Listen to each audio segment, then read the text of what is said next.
This is the 8-gallon water tank for off-roading and camping from WaterPort. This thing's pretty awesome. Couple nice features about it. Number one, it's black. So if it sits in the sun all day and it's a full tank of water, it will warm up the water inside. So if you're out doing some mountain biking or some hiking and you want to come back to camp and rinse off with a warmer shower without having a heat source to warm up the water, it does a pretty good job of warming up the water. I won't say it's smoking hot, but it is warm enough to take a shower. It's like a heavy-duty ABS plastic, but it's a food-grade plastic. So if you wanted to put portable water in it, you certainly could do that. We don't do it. We just put regular. We just put whatever water we can because we're just using it for showering and rinsing off bikes and other things at camp. It's got quite a few connection points. One of the things I kind of struggled with at first was how to connect it, but once I got it on this platform rack, which has T-slots on it, I was able to mount it pretty easily. This is the hardware that comes with it. It does not come with the T-slot bolt because you have to figure out how to mount it to whatever you're going to mount it to.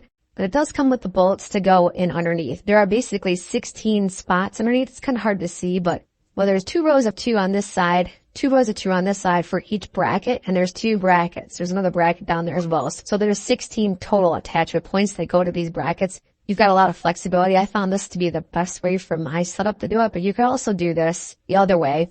This is what worked best for me. It seemed to be the most flexible. You can kind of see there's a sliding opening here where my T-slot bolts were able to go through. So I kind of had to get creative in the way that I installed it. I thought maybe the way I was doing this was going to be not as tight as I wanted it to be, but it's on there real solid. It's not coming off. It came with some rubber washers. Well, not rubber washers, they're metal and rubber washers. They kind of hold this thing really tight. And it's plastic, so it's kind of different than just having like a metal tank on a metal bracket. It's plastic on a metal bracket. So it has a different rigidity to it, I suppose, than maybe some other different pieces that I have on my rack. Like I said, it came with all the hardware that you need to attach the brackets to the tank. And then you figure out how you're going to attach it to whatever you're going to attach it to. I've got mine set up long way in the trailer. That's what worked best for me, just from, I think, from an aerodynamics perspective. I didn't want to have a wind blocker by putting it this way, although that might have worked too. The way I've got the water tank situated on my rack, I've got this part on the front. It's the most aerodynamic part, I suppose. On the back of the tank is where all the mechanics, if you will, are for the maintenance of the tank and the fills. There's an air valve here where you can attach an air compressor to and pump up the air pressure of the tank up to 40 psi. That'll give you some water pressure. You've got a constant source of air pressure at 40 psi. You can kind of have that all the time. And then if you need to release the pressure, you've got a release valve here to pull all the air pressure out.